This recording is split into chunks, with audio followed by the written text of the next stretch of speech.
اعوذ باللہ من الشیطان الرجیم بسم اللہ الرحمن الرحیم۔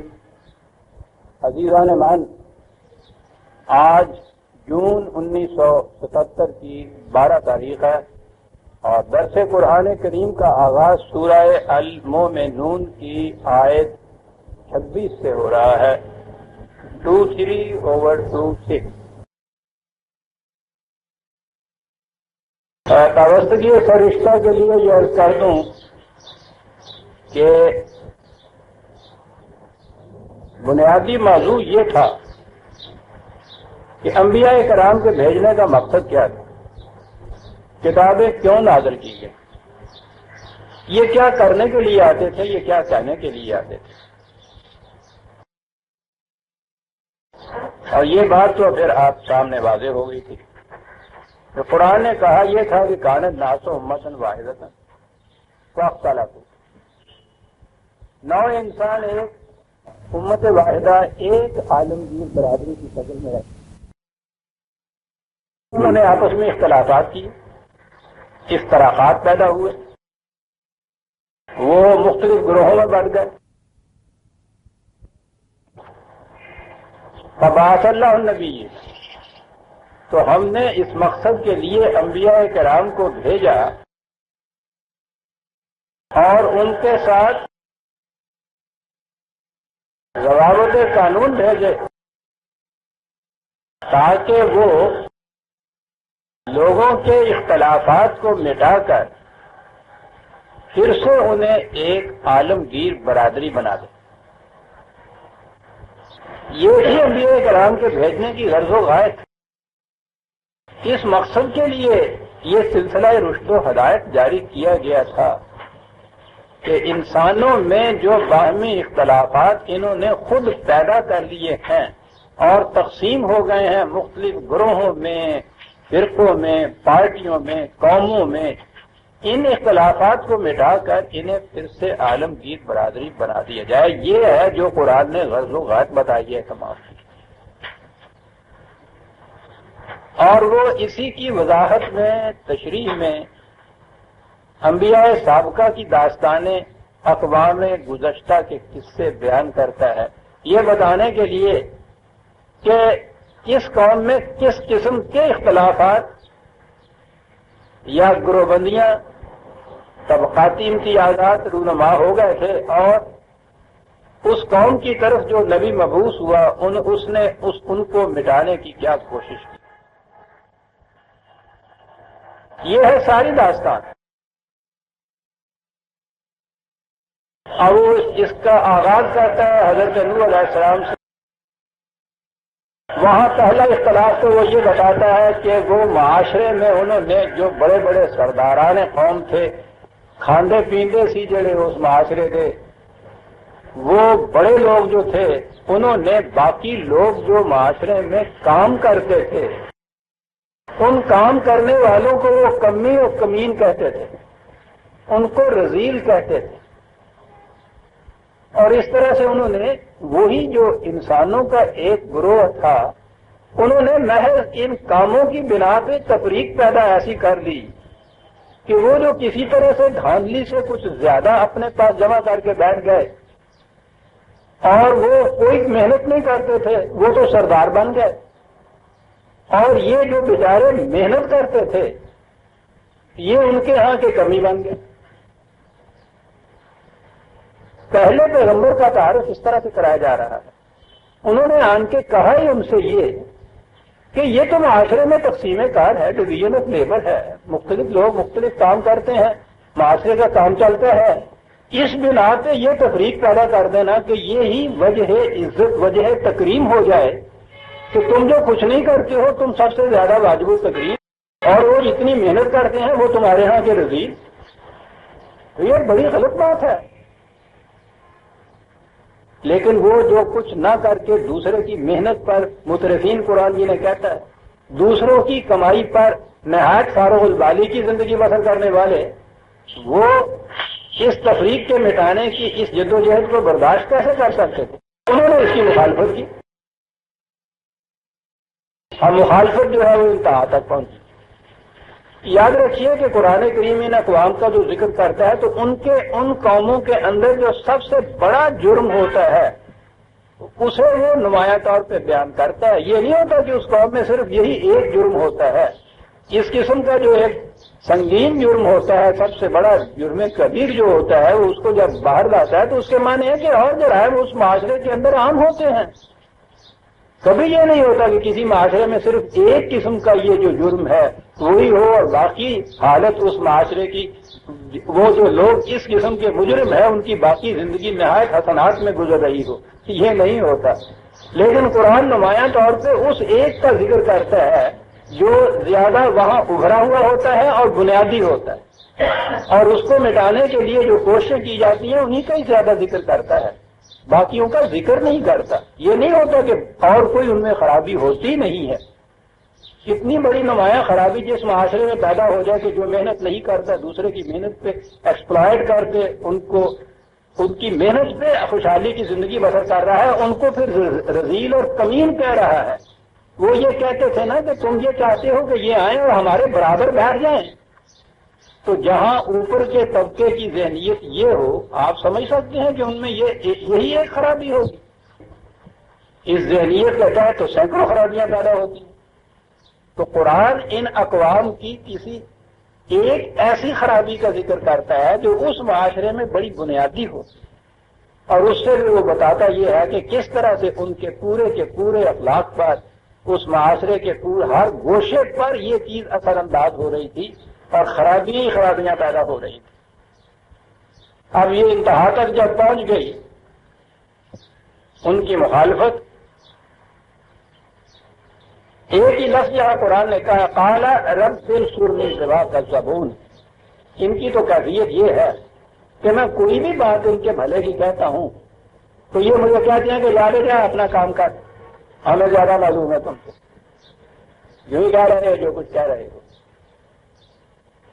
اب اس مقام کے اوپر وہ نصرت خداوندی طلب کرتے ہیں. بڑی غور طلب چیزیں عزیزان مانیے کہ یہاں یہ کہا ہے، انہوں نے خدا سے کہا ہے کہ اس معاملے میں کچھ میری مدد کرو. قرآن کی دوسرا انداز یہ یاد رکھیے کہ وہ کسی قصے کی تمام کڑیاں خود ہی بیان نہیں کرتا چلا جاتا، اس لیے کہ وہ کوئی ناول نگار نہیں، افسانہ نویس نہیں ہے، داستان گو نہیں ہے. اس نے تو ایک عظیم مقصد سامنے ہوتا ہے، اس تک لے جانا ہوتا ہے، اور پھر وہ آپ کے ذہن اور شعور کا بھی احترام کرتا ہے. آج بھی آپ دیکھیے بہترین ادب وہ گنا جاتا ہے کہ جس میں بچوں کی طرح ہر بات خود ہی نہ بتائی جائے، بلکہ ایک بات کہہ کے اسے سجیسٹونیس کہتے ہیں ادب کے اندر، اور شاعری میں تو یہ بڑی چیز ہوتی ہے سجیسٹونیس. وہ اس طرح بیان کیا جاتا ہے کہ درمیان کی کڑیاں گم کر دی جاتی ہیں، چھوڑ دیا جاتا ہے سمجھنے والے کی ذہنی سطح کے اوپر. اگر آپ بچوں کی طرح یہ باتیں سمجھانا شروع کریں ایک ایک چھوٹی چھوٹی سی کڑی بھی، تو آپ دیکھیں گے اسے ناگوار گزرے گا. وہ کہے گا مجھے نہیں پتا نہیں آئے گا. عجیب چیز ہے قرآن. پہلی چیز تو میں نے عرض کیا تھا کہ ختم نبوت کے معنی یہ ہیں کہ قرآن نے اب انسان کو بالغ سمجھ لیا ہے، بچہ بھی سمجھا کہ انگلی پکڑ کے اس کی وہ ساتھ ساتھ چلاتا جائے ہاتھ دروازے کی. اس نے کہہ دیا کہ انسانیت جوانی پر آ پہنچی. اب اسے صرف یہ معلوم ہونا چاہیے کہ ہر دوراہے کے اوپر ایک سائن بورڈ لگا ہوا ہو کہ یہ راستہ کدھر جاتا ہے، اور پھر اس کو چھوڑ دیا جائے کہ جاؤ بھائی یہ سائن بورڈ پڑھ کے خود اپنی منزل پر پہنچتے چلے جاؤ. بچے کے ساتھ آپ یہ نہیں کرتے. بچہ ذرا بھی باہر جانا چاہے تو کوئی نہ کوئی ساتھ جاتا ہے. یہ کوئی نہ کوئی وہ انبیاء ہوا کرتے جو ان بچپن میں گزرنے والے عہد طفولیت میں انسانیت کی اس طرح رہنمائی کیا کرتے. تو قرآن تو انسان کے عہد بلوغت کے لیے ہے، اس کے فہم اور شعور کو وہ بڑی اہمیت دیتا ہے، اس کا احترام کرتا ہے.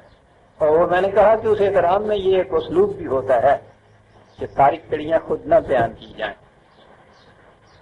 اور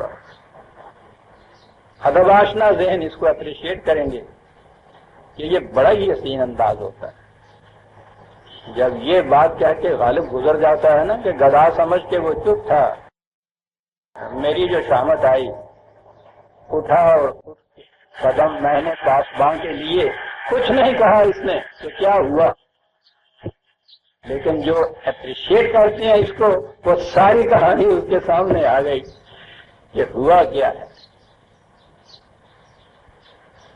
قرآن کا بھی یہ انداز ہے، پوری کڑیاں بیان نہیں کرتا۔ اب یہاں اس قصہ حضرت نوح میں یہ نہیں بیان کیا گیا کہ وہ جو اس قسم کا معاشرہ قائم کر لیا تھا انہوں نے، تو یہ معاشرے کے اندر جو حفاظتی تدابیر ہوتی ہیں، معاشرہ کی بہبود کی تدابیر ہوتی ہیں، ان کی طرف سے خود ہی خود وہ معاشرہ غافل ہو جاتا ہے۔ اور پہلی چیز وہاں یہ بتائی گئی، غالباً یہ اس جگہ تھی بستی جہاں نشیب تھا، ارد گرد کی پہاڑیوں کے اوپر۔ یہ میں نے کہا تھا نا کہ کیسپین سی کے گرد گرد کا ارادہ، یا جودھی جو ہے آج ہمارے ہاں وہ چھوٹی پہاڑی، اس کے گرد کے علاقے کی یہ بات ہے۔ تو نظر آتا ہے کہ بارشیں سخت ہوتی تھی، اور ابھی دور وہ تھا انسانوں کا کہ ان کو یہ بھی معلوم نہیں تھا کہ اس کے لیے کیا کیا جائے۔ اب دو تین چیزیں سنی۔ بات تو یہ ہو رہی ہے اس مخالفت کی جو معاشرے کی اتنی بڑی خرابی ہے۔ اگلی بات اس میں یہ ہو رہی ہے کہ وہ خدا سے نصرت چاہتے ہیں حضرت نوح علیہ السلام۔ درمیان کی کڑیاں کوئی نہیں کہ یہاں ایک تباہی آنے والی ہے جس کی طرف ان کا دھیان نہیں جا رہا، اور یہ پوری بستی تباہ ہو جائے گی، اس قسم کا سیلاب آئے گا یہاں۔ تو وہ جو مدد طلب کر رہے ہیں خدا سے، مدد کیسے دی جا رہی ہے؟ پیران من قدم قدم پہ آپ دیکھتے چلے جائیے گا کہ مذہب اور دین میں فرق کیا ہے۔ خدا سے نبی مدد مانگ رہا ہے۔ بات یہ ہے کہ وہ ایک تالاب بے پناہ جو ہیں وہ آتے ہیں اور تباہ کر کے رکھ دیتے ہیں اس بستی کو۔ اب اگر سوال یہی ہو کہ ان کے ہاں کی جو اخلاقی خرابیاں تھیں اس کی بنا پہ انہیں تباہ ہو جانا تھا، یہ جو ان کا گروہ تھا، یہ ایمانداروں کا گروہ اور اچھے اخلاق کا گروہ، انہیں محفوظ رہنا تھا، تو اس کے لیے خدا سے مدد مانگتا تھا۔ خدا اس کا کوئی انتظام کرتا، کیا انتظام کر رہا ہے خدا؟ کیا کہہ رہا ہے؟ فَأَوْحَيْنَا إِلَيْهِ أَنِ اصْنَعِ الْفُلْكَ بِأَعْيُنِنَا وَوَحْيِنَا، اسے کہا کہ نوح کشتی بناؤ۔ دیکھا خدا کی مدد کیا ہوتی، صحیح راستے کی رہنمائی۔ نبی کی بھی مدد ہو رہی ہے مادی اسباب کے ذریعے۔ کیا مشکل تھا خدا کے لیے ان کو وہاں سے ویسے ہی نکال کے لے جاتا۔ مدد کیسے ہو رہی ہے؟ یہ ہے مدد کرنا انسان نہیں کچھ ہوتا ہے، یہ قرآن تو صرف رہنمائی دیتا ہے، اور رہنمائی ایک نبی کی ہو رہی ہے، اس کی دعا کے اوپر رہنمائی ہو رہی ہے، اور کہا یہ جا رہا ہے کشتی بناؤ، اور کشتی کے متعلق کہا ہے وحی نہ، ہماری وحی کے مطابق۔ تو نظر آتا ہے کہ دور وہ تھا کہ ابھی انسانوں کو خود کشتی بنانے کا بھی علم نہیں تھا، یعنی یہ اس دور کی ابتدائی دور کی بات ہے کہ کشتی بنانا بھی وہ خود نہیں جانتے، اور عقل انسانی ابھی اس قدر ناپختہ تھی کہ اسے خود بھی پتہ نہیں تھا کہ سیلاب آ جائے تو اس میں کشتی کے ذریعے بچا جا سکتا ہے۔ وحی نا، اس کے لیے وحی کی ضرورت پڑتی تھی۔ آپ دیکھیں گے کہ جو قرآن کریم آخری کڑی ہے وحی کی، اس میں یہاں تو کشتی بنانے کی ساری ترکیب بتا رہی ہے۔ قرآن بڑے اہم اصول دیتا ہے زندگی کے، ان کی جزیات خود متعین نہیں کرتا۔ عدل وہ کہتا ہے، وہ عدل کرو، عدل کی ساری کڑیاں خود نہیں دیتا، اتنا ہی کہتا ہے کہ عدل بالحق، جس سے قرآن نے الحق کہا ہے، یہ خدا کی وحی، اس کے مطابق عدل کیا کرو۔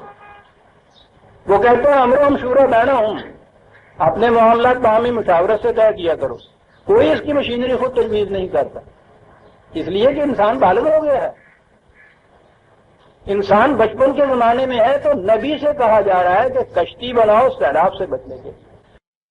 کشتی بنانے کا علم ہی نہیں انسانوں کو، وحی کے ذریعے کشتی بنوائی جا رہی ہے۔ اب وحی کے ذریعے بنوائی جا رہی ہے، چلو کوئی انسٹرکشن یا ڈائریکشن دے دی کہ یہ بناؤ، لیکن نظر آتا ہے کہ معاشرہ تو یا عقل انسانی اس مقام کے تھی، وہی صرف وحی نہ ہی نہیں کہا، بے آیوں نے نہ کہا، ہم دیکھتے جائیں گے کہ ٹھیک ٹھیک بنا رہے ہو، یعنی اجے کل ٹھوکنے بھی جائز نہیں تھی غالباً ہو۔ آؤ اور کیجیے عزیزان من کی قرآن کی کیا چیز ہے، کیا کتاب ہے۔ وہ نبی کہتا ہے رب انصرنی، میری مدد کرو. مدد کی جاتی ہے، یہ کیا ہے کہ کشتی بناؤ. اب یہ بھی پتا ہے کہ صاحب ہمیں تو پتہ ہی نہیں کشتی کیا ہوتی ہے، ہم بتاتے ہیں وہ کیا ہوتی ہے، کیسے بنے. اب بنا رہے ہیں تو اوپر تو استاد ہے نہیں جو وہ شاگرد کو دیکھ کے کہ تھے کیلٹ ہو گئے تھے متھلا بے آئی نہیں نا. کوئی بات نہیں، ہم دیکھتے جائیں گے اور تمہیں بتاتے جائیں گے کہ اب کیا کرو، اب کیا کرو. یہ ہے پہلا دور جہاں سے قرآن نے شروع کیا ہے. وہی تو آخری دور اور پہلی دور کی بھی اصولی طور پہ ایک ہی ہوتی ہے. معاشرہ جو مخاطب ہوتا ہے نا وہی والے نبی کا، یہ اس کے اعتبار سے ہوتا ہے جو وہی کی انسٹرکشن جو ڈائریکشن دی جاتی ہیں. جس سطح پہ معاشرہ ہوتا ہے اسی سطح پہ ان کے ساتھ بات کی ہوئی. معاشرے کو بلندیوں کی طرف لاتا چلا گیا وہی. اس اعتبار سے قرآن کا آپ مطالعہ کریں گے تو عجیب عجیب ارتقائی منازل آپ کو نظر آئیں گی کہ حضرت نوح سے رسول اللہ صلی اللہ علیہ وسلم کے زمانے تک آپ آئیں گے مختلف انبیاء کرام کی طرف جو وہی آئی آپ دیکھیں گے تو ذہن انسانی میں وہ پختگی پیدا کرتا چلا جا رہا ہے. وہی تو ایک ہی تھی، پہلے نبی کی وہی آ رہی ہے، کشتی بناؤ. اب یہ دیکھیے یہ بات سب کچھ تو ملتا نہیں ہے. وہ کہہ رہے ہیں کہ یار بعد میں میری تقسیم کرتے ہیں، یہ کہتے ہیں یوں ہی کہہ رہے ہو تم کرتے جاؤ، کوئی بات ہی نہیں، مانتے ہی نہیں. اور یہ ہو جاتا ہے. یہ جو بڑے بڑے سردار جن کو کہا گیا ہے نا، یہ جو اقتدار کے یا دولت کے نشے میں بدمست ہو جاتے ہیں پھر وہ ان لوگوں کی کسی بات کو بھی سیریسلی نہیں لیتے. جو ان کی مخالفت کرے یا جسے وہ اپنی نگاہ کے اندر سمجھیں کہ قابل احترام نہیں ہے، اس کی کوئی بات بھی جو ہے اس کو سیریسلی نہیں لیتے. تباہی یہاں آتی ہے. تباہی یہ اس ذہنیت کی وجہ سے آتی ہے کہ وہ اپنے ذہن میں خود مکتفی اتنا سمجھ لیتے ہیں اپنے آپ کو کہ ہمیں ضرورت ہی نہیں ہے کسی کی بات سننے کی، نہ کسی کی بات ماننے کی. اور پھر دوسری چیز یہ کہ یہ لوگ جو ہمارے مقابلے میں یہ کمی اور اس قسم کے چھوٹے سطح کے لوگ یہ کیا جانے کہ کیا ہوتا ہے. دیکھیے قرآن کس انداز میں اس بات کو بیان کرتا ہے. وہ کہتا ہے سورہ ہود 11/38 وَيَصْنَعُ الْفُلْكَ. اب یہ حضرت نوح بیٹھے کشتی بنا رہے، وہ ان کے ساتھی جیسے جیسے انسٹرکشن ملتی جاتی ہوں گی وہ بناتے جاتے ہوں گے. اب اگر ذہن میں یہ بات ہو کہ ذرا سیریسلی لے لیں کہ یہ کیا کر رہا ہے، کیوں کر رہا ہے، تو ان کے لیے کیا مشکل تھا کہ اسی قسم کی کشتی خود بھی بنا لیتے. پھر تو ڈوبنے کا سوال ہی پیدا نہیں ہو سکتا. بچانا تو کشتی میں ہے. لیکن قرآن ذہنیت بتاتا ہے کہ ایسے مواقع پر یہ اپنے دماغ جن میں خناس سما جاتا ہے کسی دوسرے کی بات کو وہ درخورے اتنا ہی نہیں سمجھتے سا، اس قابل ہی نہیں سمجھے کہ غور کیا جائے. وَيَصْنَعُ الْفُلْكَ وہ کشتی بنا رہا تھا. وَكُلَّمَا مَرَّ عَلَيْهِ مَلَأٌ مِّن قَوْمِهِ فَسَخِرُوا مِنْهُ. وہ گزرتے تھے وہاں سے، وہ قوم کے بڑے جو تھے اور مذاق کرتے تھے. یہ کر کیا رہا ہے؟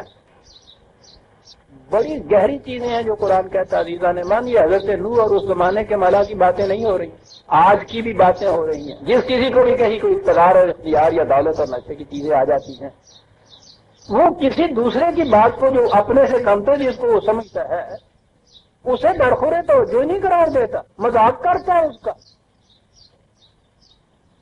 وہ گزرتے تھے دیکھتے تھے کہ کشتی بنا رہا ہے اور مذاق کر دیتے. قال ان تسخروا منا فإنا نسخر منكم كما تسخرون. وہ ان سے کہتے تھے کہ یہ ٹھیک ہے، تم آج ہماری یوں ہنسی اڑا رہے ہو، کل ہی کو تم نے دیکھنا تم ہمارا مذاق اڑا رہے ہو، تقدیر تمہارا مذاق اڑائے. بڑی ادبیت ہے اس میں، اس فکرے کے اندر. انہی الفاظ کو لوٹا کے لے آنا، تم دیکھو گے کہ کیسی تمہاری ہنسی اڑائی جاتی ہے. غور کرو کیا میں کر رہا ہوں. سوچیے عزیزان ایمان، کوئی بات راز کی نہیں ہے، کھلے من میں وہ بنا رہے ہیں۔ قرآن کہہ رہا ہے کہ وہ گزرتے تھے تو وہ سامنے دیکھتے تھے کہ وہ کشتی بنا رہا ہے، لیکن وہ مذاق سمجھ اس پہ بھی ہنسی اڑا رہے ہیں۔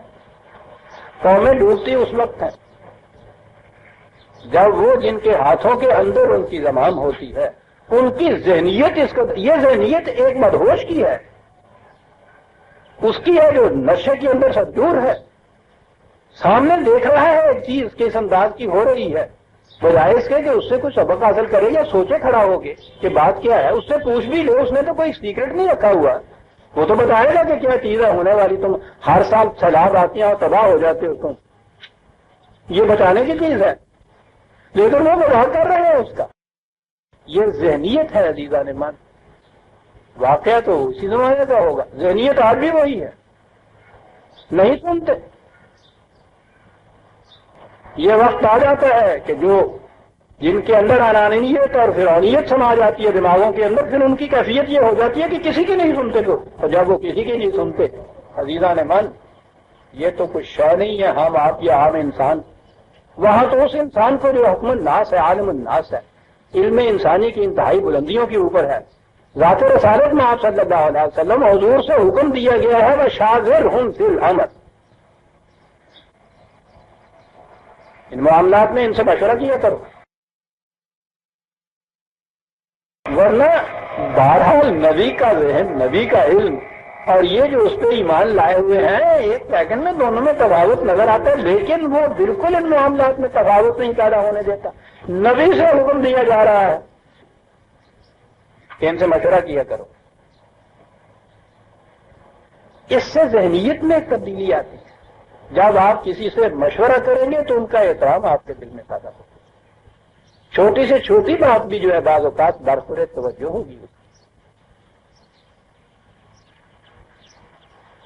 وہ تو میں نے بات اس بزرگ و برتر ہستی کی بتائی کے بعد آج خدا بزرگ تو ہی قصہ مختصر، جتنے لوگ بھی ایسے ہیں جن کے دلوں کے اندر یہ درد ہوتا ہے یا جن کا کیریکٹر پختہ ہوتا ہے، ان کی کیفیت یہ ہوتی ہے کہ چھوٹے سے چھوٹے آدمی کو بھی وہ کبھی اس کا یہ نہیں کہتے کہ اس کی بات کیوں سنی جائے، ہر ایک کی بات پہ کام کرتے۔ مجھے تو رہ رہا ہے کہ پھر وہ یاد آتے ہیں وہ قائد اعظم جو یہ کچھ دے گئے۔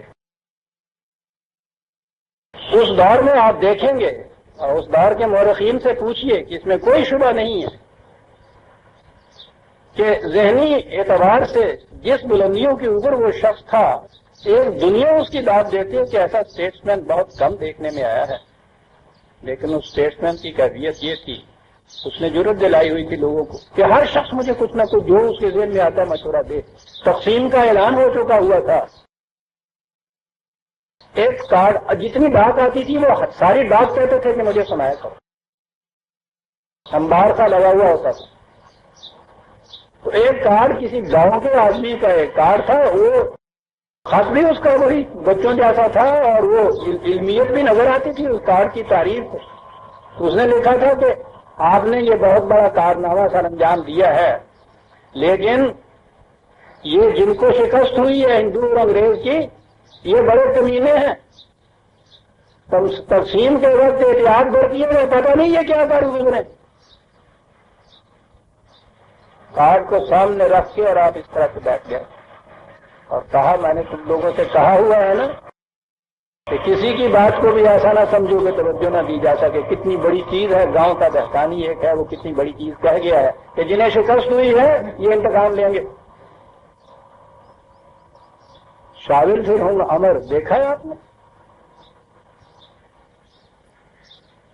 تو یہ ذہنیت قرآن بتا رہا ہے کہ یہ جو وہ ملائے قوم بن جاتے ہیں نا، فرعون بن جاتے ہیں، وہ پھر درخور اتنا نہیں سمجھتے کسی اور کو، ہمارا وہ اگلے کوئی بن جاتے ہیں۔ یہ ذہنیت قرآن بتا رہا ہے کہ ان کی آنکھوں کے سامنے وہ یہ کچھ کر رہے ہیں، وہ بتا رہے ہیں کہ یہ ہو رہا ہے، اور وہ مذاق کر کے چلے جاتے ہیں کہ جا بجا۔ یہاں یہ بات تھی جو قرآن نے واضح کرنی تھی، یہ کہانیاں نہیں کہتا قرآن عزیزان من، وہ تو اس زمانے کی بات کرتا ہے ہمیں کچھ سمجھانے کے لیے۔ یہ نہیں تو گل سن، نوئے نہیں تم کن کر۔ یہ قصہ کسی کشتی بنانے کا اور حضرت نوح کا نہیں ہے، یہ آج کا بھی قصہ ہے۔ اب آگے ہم چلیں گے، یہاں تو یوں گزر جائیں گے ہم جلدی سے۔ فَإِذَا جَاءَ أَمْرُنَا وَفَارَتِ النُّورُ فَاسْلُكْ فِيهَا مِنْ كُلٍّ زَوْجَيْنِ اثْنَيْنِ وَأَهْلَكَ إِلَّا مَنْ سَبَقَ عَلَيْهِ الْقَوْلُ مِنْهُ۔ تو کہہ دیا کہ اس کشتی کے اندر یہ جتنی بھی ادھر ادھر کے تمہارے پاس یہ جانور وغیرہ ہیں، دو دو جوڑے اس کے ساتھ رکھ لو، نئی جگہ جانا ہوگا، وہاں آبادی ابھی نہیں ہوگی، وہاں جا کے نئی زندگی شروع کرنی ہوگی۔ اندازہ لگائیے وہی کیا آتی ہے، یہ وہی آ رہی ہے ساتھ اس کے کہ وہاں اگر یہ چیزیں نہ ہوں گی اور وہاں نئی زندگی بسر کرنی ہے تم نے، تو یہاں سے ساتھ وہ جڑا ہے، اور دو دو جوڑے ہیں جو رکھے ہیں کہ ایک ضائع بھی ہو جائے تو دوسرا رہے، تو آگے سلسلہ تو چلے نا۔ پھر یہ رکھ لو۔ کہا کہ یہ جو آج تمسخر کر رہے ہیں، پہلی سیلاب آنے والا ہے، تباہ ہو جائیں گے۔ اس کشتی کے اندر جو تیرے اہل میں سے ہیں ان کو بھی ساتھ رکھو، وہ بچا لیے جائیں گے۔ یہ بات ہے اگلی جو قرآن کہتا ہے، تیرے اہل میں سے جو ہیں انہیں بچا لیا جائے گا۔ وَلَا تُخَاطِبْنِي فِي الَّذِينَ ظَلَمُوا إِنَّهُم مُغْرَقُونَ۔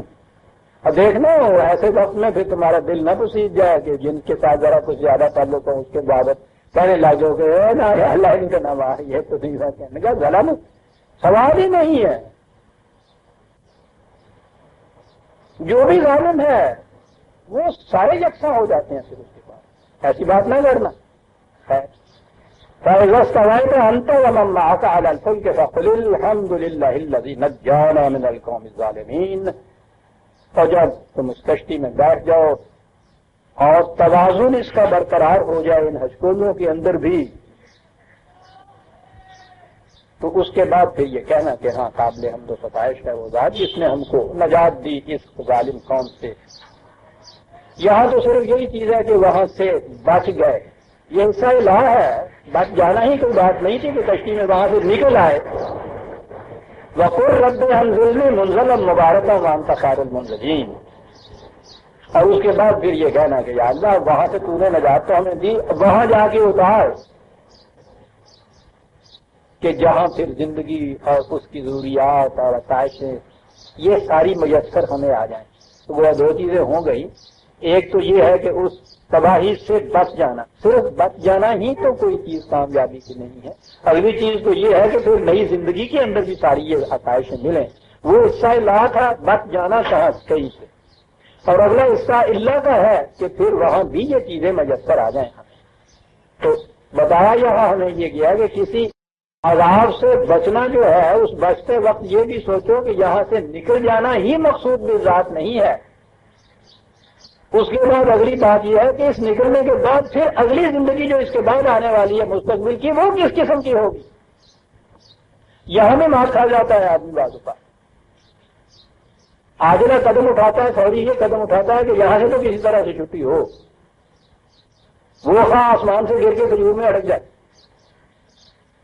کتنی بڑی تدبیر وہ کہتا ہے کرو، بچنے کی تدبیر کرو، ساتھ ہی یہ بھی سوچو کہ اس بچنے کے بعد جہاں جا کے پھر مستقبل ہمارا ہے وہ کس قسم کا ہمارا ہوگا۔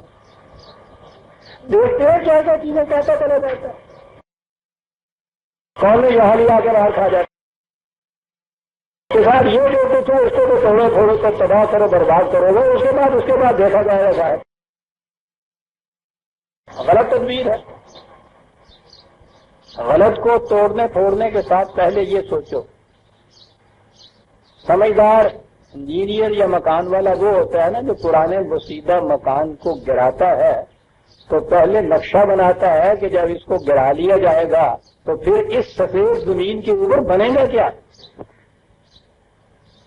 یہ اس قابل بھی ہوگی کہ اس کے اوپر پھر کوئی نئی عمارت بن سکے۔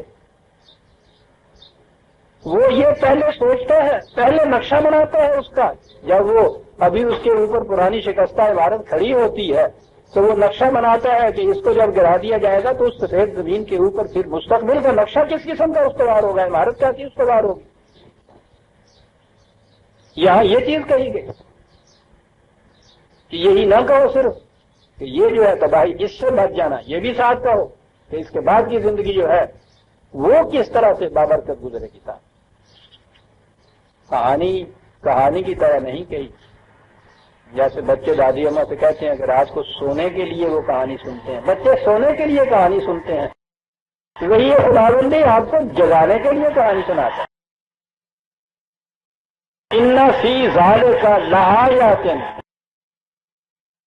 یہ جو بات ہم نے کہی ہے اس میں بات کہانی کی نہیں.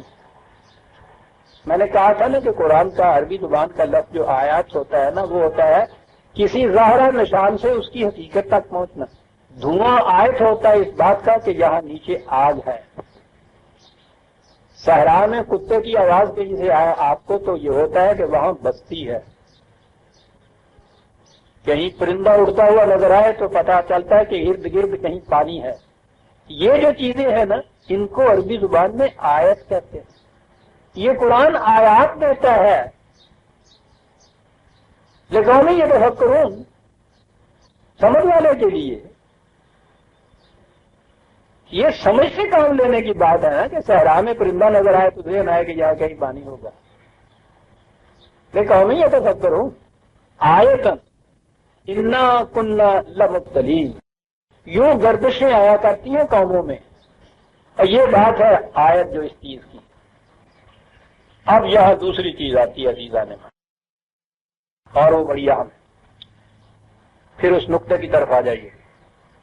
نو انسانی عالمگیر برادری کی حیثیت میں رہتی تھی، کوئی تفریق نہیں تھی، کوئی تقسیم نہیں تھی. پھر ان میں اختلافات پیدا ہو گئے تو وہ بٹ گئے. پہلا اختلاف قرآن نے کہا ہے قبیلے کی شکل میں آیا. میں نے عرض کیا تھا کہ قبیلہ جو ہے نسلی امتیاز کی ابتدا ہے اس کہ جو نسلی طور پر میرا ہے، یعنی پہلی چیز تو وہ بیٹا ہوتا ہے نا، وہ تو میرا ہے. یہ جو دوسرا ہے اس کا بیٹا جو ہے وہ اس کا بیٹا ہے. یعنی اب یہ دو انسان نہ رہے اکٹھے، بلکہ یہ اس کا بیٹا ہوا وہ اس کا بیٹا، پھر اس بیٹے سے آگے شاخ چلے، اسی سے خاندان بنا. ذرا آگے اس زمانے میں اسے قبیلہ کہتے تھے، اسی سے قبیلہ بنا نسل کے امتیاز سے. ایک دادا ہے، وہاں تو کوئی تفریق نہیں تھی. اب اس کے بعد دو بیٹے ہیں، ٹھیک ہے بایولوجیکلی ان کے بیٹے ہونے ہیں، لیکن اگر ان کے ہاں جو بیٹے ہوئے ہیں یا آگے ان بیٹوں کے آگے بیٹے جو اولاد چلی، یہ دو الگ مستقل ذات تفریق ہو جائے انسانیت کی، یہ ایک گروہ بن جائے وہ دوسرا گروہ بن جائے، اور پھر ان کے ہو جائے مفاد دونوں کے الگ الگ، ان میں تصادم ہو. یہاں سے بات شروع ہوتی ہے. بات کو ایک دادا کے دو بیٹوں کی اولاد سے چلی تھی، اور آج یہ قومیں بن گئی ساری دنیا کی. پہلی چیز نسلی اعتبار سے جو قومیں بنی، پہلا وہ ہے نا. آگے قرآن بتائے گا کہ وطنی اعتبار سے بھی وہ جو قومیں بنتی ہیں ان کی بھی یہ کیفیت ہوتی ہے. پہلی جو تفریق ہوئی ہے انسانوں میں، یہ تو پہلی تفریق قرآن نے بتائی کہ وہ جو طبقاتی امتیاز ہے معاشرے کے اندر، کہ یہ بڑے بڑے جو ہیں سرداران قوم اور جن کے گھر بھرے ہوئے ہوتے ہیں وہ اپنے آپ کو بڑا سمجھتے ہیں، کام کرنے والوں کو غریب سمجھتے ہیں. پہلی تفریق یہ. دوسری تفریق نسلی آتی ہے. وہاں سے ابتدا ہوئی تھی نا اس تقسیم کی، انسانیت کی تقسیم جو یہاں سے شروع ہوئی ہے. پہلی وہی ہے، پہلا نبی ہے، پہلی قوم ہے جس کی داستان سنائی جا رہی ہے. بات اس نے یہ کہنی ہے کہ یہ نسل کے اعتبار سے تفریق یہ ہے جسے قرآن نے کہا تھا کہ ابلیس تمہارے کان میں یہ پھونک دے گا کہ یہ میرا بیٹا یہ اس کا بیٹا، یہ جو کچھ میرا ہے میرے بیٹے کو جو اس کا ہے اس کے بیٹے. خاص تمہارے بیٹے کو ضرورت نہ بھی ہو، وہ بھوک سے مر رہا ہو، یہ تمہارا بیٹا. اور پھر اس کے بعد آگے شاخ چلی، جس میرا قبیلہ ہے یہ ان کے ہاں کا قبیلہ ہے. یہاں سے بات شروع ہوئی نا. دیکھیے کیسے قرآن نے پہلی وہی ہے، پہلا نبی ہے، پہلی قوم ہے جس کی داستان، اور کس طرح پہلے دن سے اس نے قومیت کی کا معیار جو ہے پہلی اینٹ رکھ دی. عزیزان من، آج اس معاملے کے اوپر آپ کے یہاں کار متوت ہوتا ہے، اور ان کو تو چھوڑ دیجیے کہ جنہوں نے وطنیت اور جغرافیائی تقسیم اور وہ قوموں کا معیار انہوں نے اس طرح سے خطوں کو قرار دے دیا یا نسلوں کو قرار دیا. قرآن کی حامل قوم بھی آپ کے یہاں جو ہے وہ یہ معیار قومیت سمجھتی ہے. ساری جنگ ہماری تاریخ پاکستان میں اس ایشو کے اوپر تھی. یہ نیشنلسٹ علماء وہاں کہتے تھے کہ ایک خطہ زمین، ایک پیریفری، ایک وطن کے اندر رہنے والے مسلم غیر مسلم ایک قوم ہوتے ہیں۔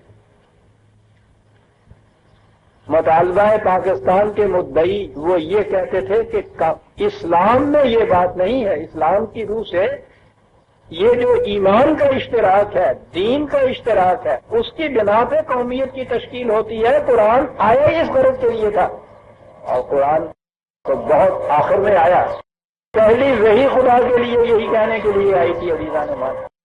کس حسین انداز میں بات ہو رہی ہے، یہی سورہ ہود 11ویں سورہ۔ کہا گیا ہے، خدا نے یہ کہا تھا کہ نوح ہم تمہیں اور تمہارے اہل جو ہیں ان کو بچا لیں۔ خوب بات کر رہا ہے۔ یہ اہل کا لفظ ہمارے ہاں بھی اہل و عیال کے لیے بولا جاتا ہے۔ آپ نے دیکھا نا، وہ اہل میں نسلی امتیاز کی بنا پہ ہی ہوتا ہے، میرے اہل و عیال، اور اہل تو پھر اس کے بعد عیال تو آگے اولاد کے لیے آ گئی بات۔ اہل تو پھر پہلی بنیادی طور پہ بیوی کے لیے بولا جاتا ہے، ہمارے ہاں اہلیہ کہتے ہیں نا بیوی کو۔ تو اہل میں آپ دیکھتے ہیں کہ کیا تصور تھا ابتدائی۔ خدا نے یہ کہا نوح سے کہ ہم تیرے اہل کو بچا لیں۔ اب قرآن بڑی امید سے یہ بات بیان کرتا ہے۔ حضرت نوح کشتی میں بیٹھ گئے، ساتھ اپنے جماعت مومنین کے لوگوں کو ہدایت دیا۔ یہ جو آیت 142 سے اپنے سامنے رکھ لیجیے گا، آگے ہم چلیں گے۔ میں 45 آیت کو ہی سامنے پیش کروں گا، درمیان میں جو کچھ ہے وہ میں بیان کر جاتا ہوں۔ وہ کنارے پہ کھڑا تھا، حضرت نوح کشتی میں تھے، سیلاب آ گیا بہت تباہیوں والا۔ آپ نے بیٹے کو آواز دی کہ آ جاؤ کشتی میں بیٹھ جاؤ۔ بیٹے نے یہ جواب دیا کہ میں نہیں تمہارے ساتھ آنا چاہتا۔ ٹھیک ہے، میں کہیں اور پناہ لے لوں گا۔ انہوں نے کہا کہ وہ سیلاب بے پناہ ہے، اس میں پناہ کہیں نہیں ملے گی۔ اس نے کہا کہ کچھ بھی ہو، میں تمہاری جماعت میں شریک نہیں ہو سکتا، تمہارے ساتھ نہیں آ سکتا۔ اب بڑا خوبصورت انداز ہے اس کا کہ بیٹے نے یہ بات کہی تھی، کچھ نوح کہنے والا تھا کہ اتنے میں ایک اتنی بڑی موج درمیان میں حائل ہو گئی کہ بات آگے ہو نہ سکی۔ کیا بات ہے، سب بات کو ختم کرنے کا انداز ہے، ابرپٹلی نہیں ختم کیا ہے گفتگو کو۔ موت حائل ہو گئی، بیٹا بھی ڈوبا، قوم بھی ڈوبی، کشتی آگے چلی گئی۔ کشتی منزل پہ پہنچ گئی، اتر آئے سلامتی سے۔ اب وہاں یہ بات آپ دیکھیے کہ حضرت نوح کے ذہن میں خیال کیا پیدا آیا۔ وَنَادَى نُوحٌ رَبَّهُ، نوح نے اپنے رب سے کہا کہ جرت عرض معاف ہو تو ایک بات پوچھ لوں کہ آپ نے وعدہ کیا تھا کہ نوح تیرے اہل جو ہیں ان کو ہم بچا لیں گے۔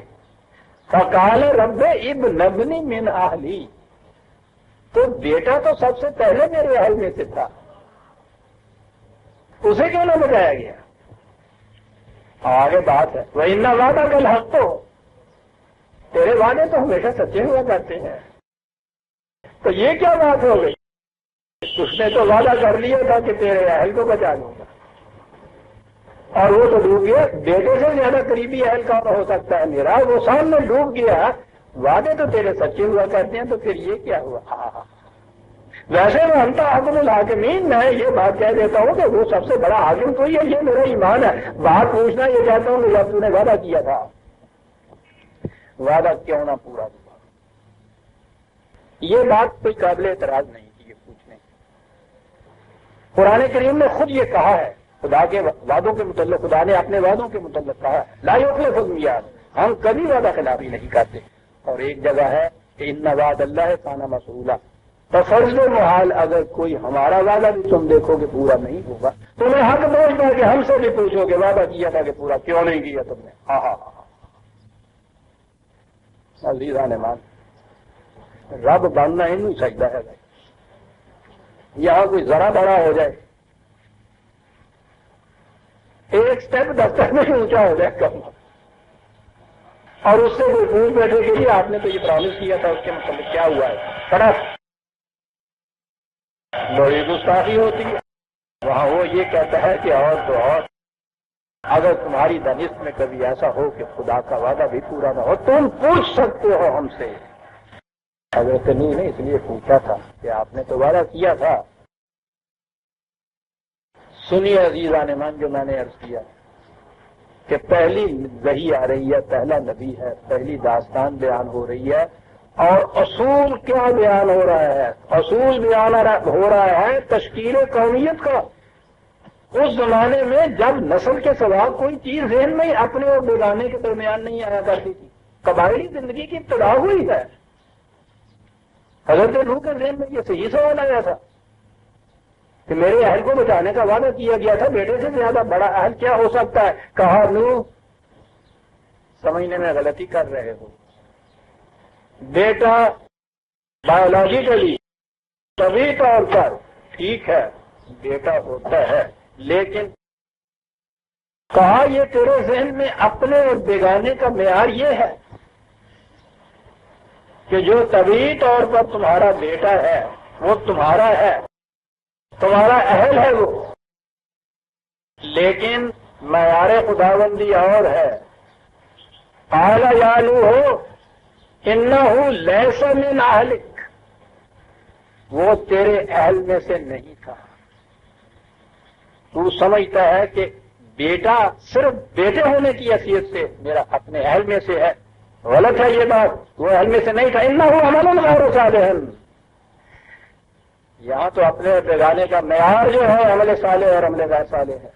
یہاں کفر اور ایمان ہے معیار جو ہے. اپنا وہ ہے جو اس میں شریک ہو تمہارا. یہ سارے جتنے تمہارے کشتی میں آ گئے ان میں سے کوئی بھی ایسا نہیں تھا کہ جو کبھی طور پہ بایولوجیکلی تمہارا اپنا ہو. یہ سارے تمہارے اپنے تھے. ہم نے کہا تھا کہ ہم تمہارے اپنے جو ہیں اب یوں لفظ آ جائے ان کو بچا دیں گے. تمہارے ذہن میں وہ اپنے اور بیگانے کا معیار جو تھا وہ طبی معیار تھا. ہمارا معیار اس سے مختلف ہے. ہمارا معیار تو یہ ہے کہ نوح کا بیٹا بھی اگر اس اشتراک میں نہیں آتا، ایمان کے اشتراک میں، تو اہل میں سے نہیں ہے. ابراہیم کا باپ بھی اگر نہیں آتا اس میں تو ابراہیم کا اہل نہیں ہے. لوط کی بیوی بھی اگر اس میں نہیں آتی تو وہ اہل میں سے نہیں ہے. محمد رسول اللہ صلی اللہ علیہ وسلم کے حقیقی چچا بھی اگر نہیں آتے تو اہل میں سے نہیں ہے. دماغ سے بھی کہہ دیا حضور نے کہ نہیں بھائی ٹھیک ہے بیٹی تمہارے گھر میں ہے، تم میرے اہل میں سے نہیں ہو سکتے. سے کہا جا رہا ہے کہ صاحب معیار قومیت اسلام نے کیا بتایا ہے؟ معیار قومیت یہ بتایا ہے حبشے کا غلام بلال اپنے میں سے ہے. حقیقی چچا جو ہے باس وہ اپنے میں سے نہیں. حتیٰ تو میں باللہ واحد تاہاں کہ یہ ایمان نہ لے ہیں خدا کی. بیٹا اپنا نہیں، باپ اپنا نہیں، بیوی اپنی نہیں، داماد اپنا نہیں، چچا اپنا نہیں. حبش کا غلام اپنا ہے، صہیب روم کا مزدور اپنا ہے، سلمان فارس کا اپنا ہے. یہ تو کوئی آج کی بات نہیں ہے کہ یہ معیار قومیت جو ہے یہ کہاں سے بات شروع ہوئی، یہ تو وہاں سے بات شروع ہو گئی.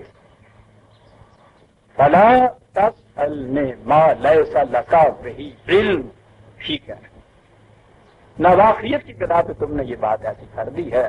یہ سمجھ لو کہ حقیقت یہ ہے انی اعوذ کا ان تکون من الجاہلین. میں تمہیں یہ کہتا ہوں کہ اس قسم کا سوال پوچھنے سے پہلے یہ پوچھ لیا کروں کہ صاحب یہ کیوں ہوا ایسا. بڑی عجیب بات جہاں لفظ آیا ہے. نصیحت کرتا ہوں میں تمہیں اس بات کی، جن چیزوں کے متعلق علم نہ ہو اور ایسا تم سمجھو کہ یہ ایسا ہوا، پہلے یہ پوچھ لیا کرو کہ اس کی وجہ کیا ہے. وجہ بتا دی جاتی ہے.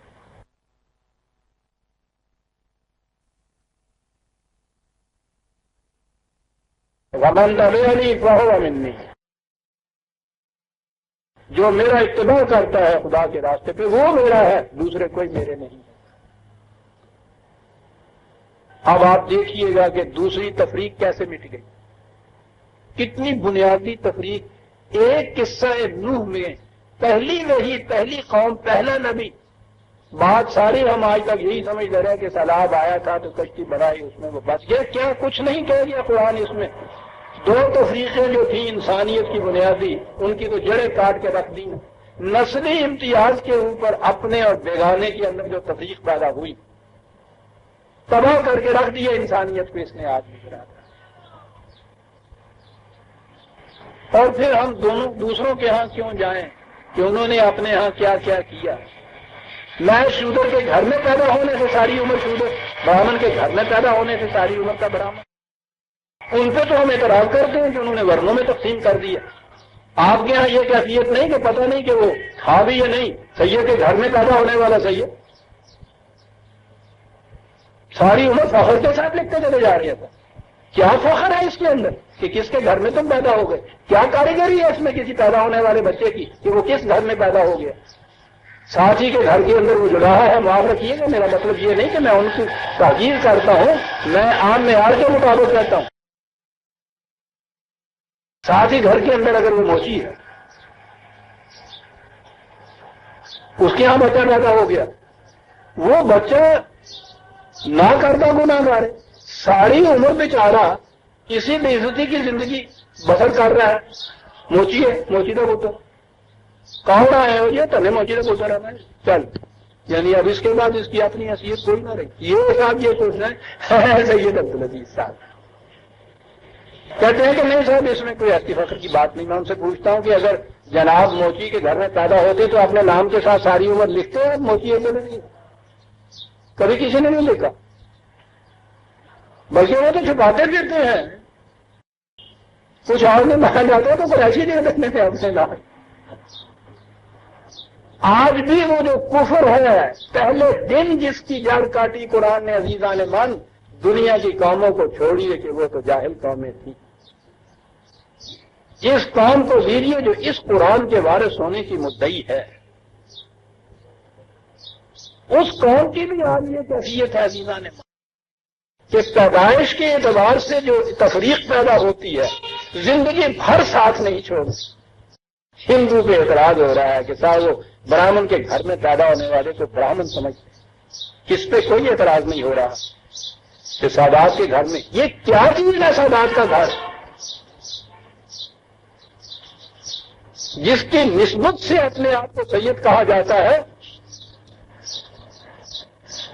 حضور کو اس ایک وقت میں خود صحابہ نے یا سیدی کہہ کے پکارا، روک دیا. آپ نے کہا کیا کہہ رہے ہو؟ سید تو خود خدا کی ذات ہوتا ہے، میں تو تمہارا رفیق ہوں. جس کی حیات طیبہ کا آخری خطبہ حجۃ الوداع کا یہ تھا کہ یاد رکھو عجم اور عرب کی تمیز، گورے اور کالے کی تفریق، جنس کی تفریق. آج تمام تفریقات میں نے اپنے پاؤں کے نیچے مسل کے رکھ دی ہے. تفریق صرف کفر اور ایمان کی تفریق. اس کے نام لینے والے نہیں، فخر سے اپنے آپ کو اس کی اولاد میں سے کہنے والے. یہ کیفیت معلوم نہیں آپ لوگوں کو بھی اس کا علم ہے یا نہیں. میرے پاس اب بھی آتے رہتے ہیں یہ سوالات پوچھنے کے لیے کہ صاحب وہ کہتے ہیں کہ غیر سید زادی سے شادی نہیں، نکاح نہیں کر سکتا. ہے نا کہیں آپ کے علم میں بھی یہ بات؟ اب بھی ہمارے یہاں گاؤں میں یہ صورت ہے. سید زادی کی شادی غیر سید نال نہیں ہو سکتی. سید زادی کی شادی جی سید زادی سے غیر سید زادی کی شادی نہیں ہوتا. ہر شادی کے وقت پہلی چیز یہ دیکھی جاتی ہے ذات کیڑی ہے، برادری کیڑی ہے. ذاتوں کو یاد تو نہیں ہے.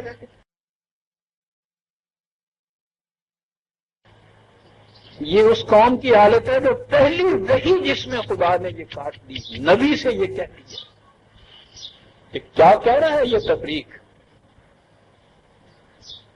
یہ شرط قطرہ ہے دریا میں فنا ہو جانا. وہاں تو سوال ہی یہ ہے جس نے بھی یہ تسلیم کر لیا، اس صداقت کا اقرار کر لیا، لا الہ الا اللہ کہہ دیا، تو اس کے بعد میری درگاہ میں پہنچے تو سبھی ہے. وہ ایک ہونے کے یہ معنی ہے.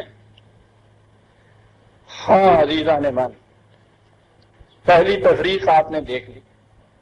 دو چیزیں آپ نے دیکھ لی جو کہا تھا کہ بھیجے تھے نبی ہم نے اس لیے کہ انسانوں نے جو اختلاف پیدا کر دیے تھے اپنے اندر وہ ان کو مٹائے. پہلے ہی نبی کی دو چیزیں قرآن لے کے آیا سامنے. نسلی تفریق جس نے ذاتوں اور برادریوں اور قوموں اور نسلوں کی شکلیں اختیار کر لی، اور طبقاتی تقسیم معاشرے کے اندر دولت کے اعتبار سے وجہ تقریب اور باعث تحقیر قرار دینا، دونوں کی جڑ کاٹ کے رکھ دی پہلی وحی نے قرآن کی۔ اور آج دونوں ہی چیزیں آپ کے یہاں سخت ہیں۔ تو عزیزان، وہ نکاح شادی کی بات ہی نہیں ہے۔ آج بھی آپ کے ہاں یہ جو کمی کام کرنے والے ہیں، یہ وہ موچی اور نائی اور کنجڑے اور دھوبی اور یہ دوسرے جو ہیں ان کو سمجھتے ہیں اپنے برابر۔ یہی جرم تھا نا ان کے منہ کی کام کا، یہی جرم تھا نا جس کے لیے غرق کر دیا گیا۔ اب غرق کرنے کے بھی قدرت کے طریقے الگ ہوتے ہیں۔ اس دور میں تو وہ صرف پانی کا سیلاب ہی غرق کرتا تھا۔ آج اس قسم کی تفریق کرنے والی قومیں جو ہیں، آپ دیکھیے تو صحیح کہ دنیا میں ذلت اور رسوائی کے سیلاب میں غرق ہوئی ہے قومیں۔ یہ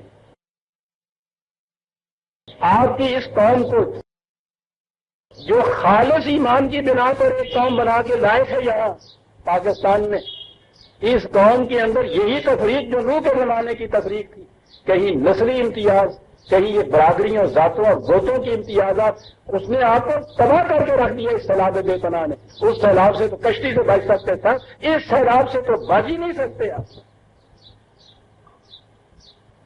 فرض یہ تھا کہ وہ آسان تھا، ایک دفعہ سیلاب آیا، ختم ہو گئی بات۔ جہنم کا عذاب جس میں قرآن یہ کہہ رہا ہے کہ لا یموت فیہا ولا یحییٰ، زندگی تو اس میں ہوتی نہیں، مصیبت یہ ہے کہ موت بھی اس میں نہیں آتی۔ سوچتے ہیں آپ کس عذاب میں ہم جی رہے ہیں؟ سوچتے ہیں اس عذاب کی وجہ کیا ہے؟ ہر کچھ وقفے کے بعد جب بھی آپ کے یہاں کہیں کوئی انتخاب ہے، برادریوں کی بنا کے اوپر بنا ووٹنگ ہوگی تو وہ جتھے بنیں گے برادریوں کی بنا کے اوپر بنے گے۔ انتخاب نہیں، میں نے عرض کیا عزیزان من، روزمرہ کی زندگی میں دوسروں پہ تنقید نہ کیجیے، اپنے دل میں جھانک کے دیکھیے۔ ہمارے ذہن میں بھی کبھی یہ آتا ہے کہ یہ موچی جو ہے یہ واجب التکریم ہو سکتا ہے، موچی ہے جی، بس یہ نہیں آتا ہے کہ موچی ہے۔ یہ تھا پہلی وحی عزیزان من، قرآن یہ کہنے کے لیے آیا تھا۔ اب اگلی چیز بڑی اور اہم ہے، سیلاب سے یہ کیوں نہ بچے؟ پہلی چیز تو آپ نے یہ دیکھی نا کہ جن کو بچایا گیا ہے سیلاب سے، کوئی فوق الفطرت بات وہاں نہیں کی گئی، یعنی یہ ایمان والی جو جماعت تھی اور ان میں نبی بھی موجود تھا، تو اس سیلاب سے اس لیے نہیں ان کو کسی اور طریقے سے بچا لیا کہ یہ بڑے نیک بخت لوگ ہیں۔ ان نیک بختوں کو اور نیک بختوں کے سربراہ کے کہا گیا کہ بچنا چاہتے ہو سیلاب سے تو کشتی بناؤ، کشتی کے ذریعے سے بچتے۔ فرق اتنا ہی ہے کہ یہ نیک بخت جنہیں ہم کہتے ہیں صاحب ایمان، خدا کی طرف سے دی ہوئی جو ڈائریکشن یا ہدایت ہوتی ہے، یہ اس میں ایمان لاتے ہیں کہ بات ٹھیک ہے، اور اس کے مطابق پھر کشتی بنانے لگ جاتے ہیں۔ اتنی سی بات نہیں کہ یہ ٹھیک کہا، کشتی بنانے لگ جاتے ہیں، پھر ان کی اس میں سے نجات ہوتی ہے۔ اتنی سی بات نہیں کہ سن لیا کہ یہاں کشتی سے ہوگا مرنا صاحب یہ ٹھیک ہے، پھر کیا کیا جائے؟ کیا جائے؟ تسبیح لی جائے اور 10,000 مرتبہ روز پڑھا جائے تو کشتی میں بیٹھنے سے نجات ہوتی ہے، کشتی میں بیٹھنے سے نجات ہوتی ہے،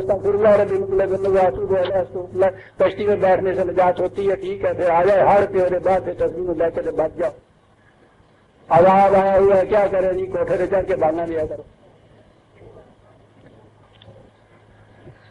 کہاں کشتی بناؤ جی؟ پتہ نہیں، ہم بتائیں گے کیسے بناؤ۔ بناؤ کشتی، نہیں بناؤ گے تو عزت۔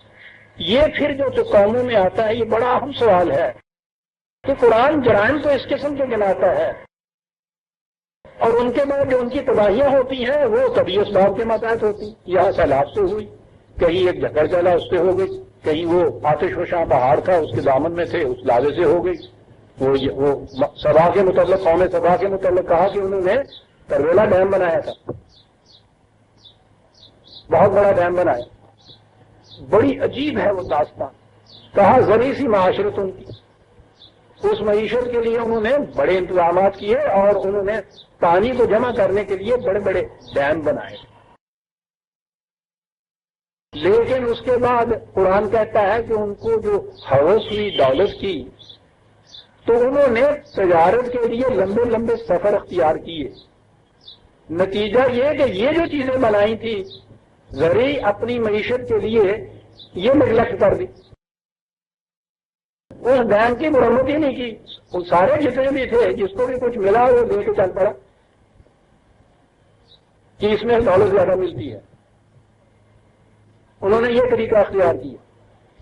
ان کا نبی آیا اور اس نے آگے کہا کہ وہ تم وقتوں تم نے یہ پہلے یہ ڈیم بنا لیا ہے, اتنا پانی اس کے اندر جو جمع کر رہا ہے, اس ڈیم کے متعلق احتیاط برتو, اس کی مرمت کرتے رہا کرو, ورنہ اگر یہ نیچے سے بنیاد نکل کے اس کی اور پانی ہوا بھرا ہوا تو تباہ ہو جاؤ گے. تو تمہیں پڑی ہوئی ہے کے ساتھ کچھ تھوڑا سا مال لیا اور نکل گیا صاحب, چلا جا رہا ہے, کوئی کویت جا رہا ہے, کوئی ابو ظہبی جا رہا ہے, کوئی کویت میں جا رہا ہے, کوئی سعودی عربیہ جا رہا ہے, نکل جاؤ. ڈاکٹر ادھر چلے گئے, انجینئر ادھر چلے گئے, صاحب چلے جاؤ.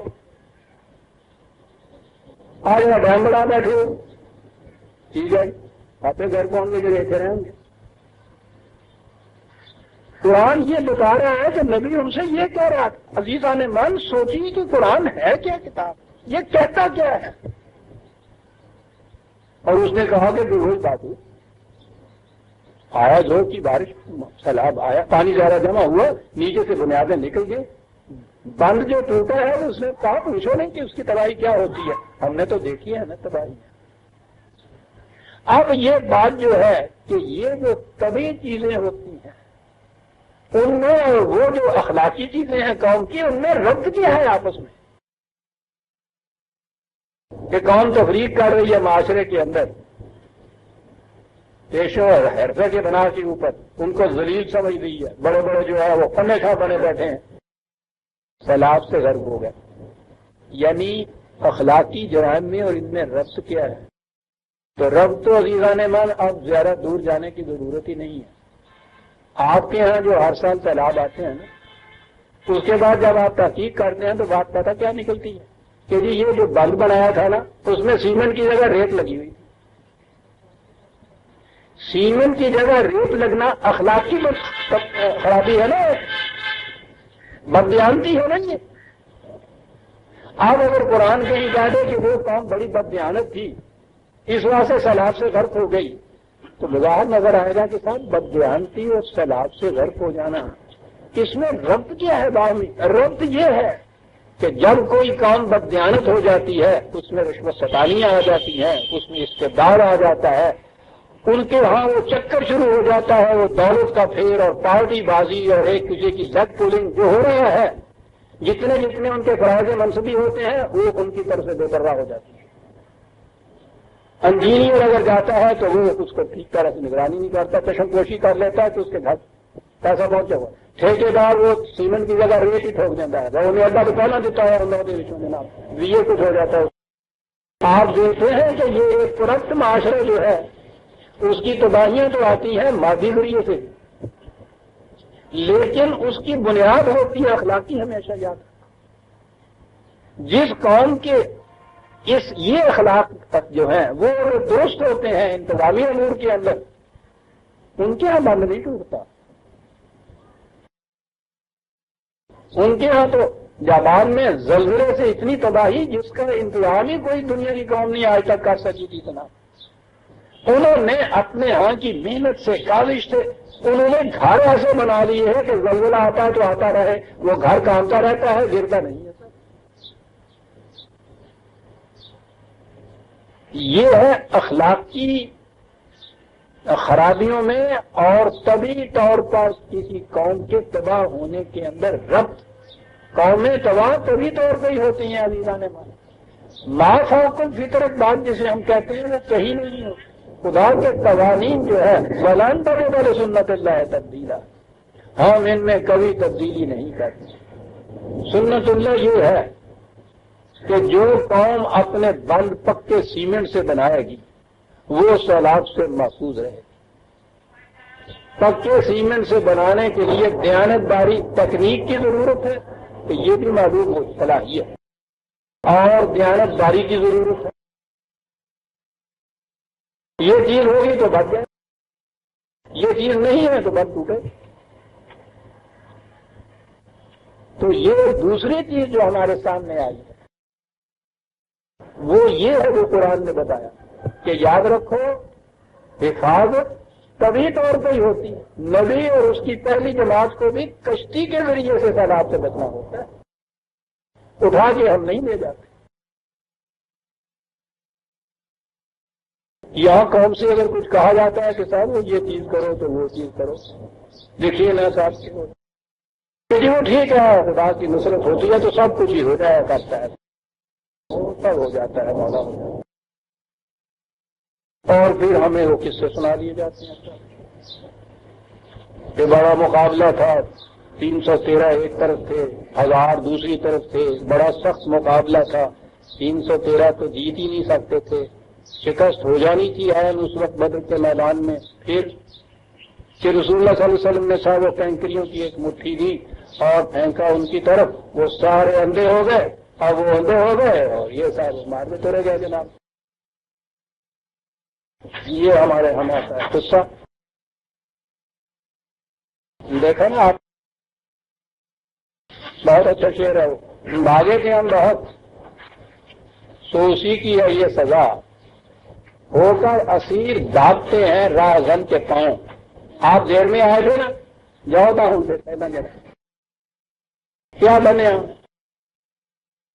خوشی کی بات ہے, میں سوچ رہا تھا کہ صاحب بات بڑی اہم آ رہی ہے اور آپ کہیں گے کہ وقت ہو گیا ہے, اب تو میں اگر ختم بھی کروں گا تو پیتا ہی نہیں پیتا چلوں گا. ادو شرے میرے نیسوں کی خیر بات دراز بات ہے. اقبال کہتا ہے کہ یاد رکھو کبھی کبھی طوفان بھی ناخدائی کا کام کر دیا کرتا ہے, بشرطے کہ طوفان میں گھرے ہوئے اپنے ہوش و حواس نہ کھو بیٹھے, پھر وہ کر دیا کرتا ہے. بات میں یہ کہہ رہا کہ یہ ہے دونوں کے اندر ربط. ما فوق الفطر بات میں کہہ رہا تھا کہ وہ بتایا یہ جا رہا ہے کہ آپ نے وہ کینکریاں پھینکی اور دیکھو. جہاں تک اللہ تعالیٰ کی قدرت کا تعلق ہے, ہمیں کسی بات میں بھی ہم نہیں کہتے کہ ناممکن ہے, ایسا سوال ہی نہیں ہے. جو عدم سے وجود میں لا سکتا ہے اتنے بڑے قروں کو, یہ کیوں نہیں کہہ سکتے. لیکن اگلی بات ہے جو اہم ہے وہ یہ ہے کہ لقد کان لکم فی رسول اللہ اسوۃ حسنہ, جنگ عذاب کے درمیان میں آئی ہے یہ آیت کہ رسول کی زندگی تمہارے لیے بہترین نمونہ ہے.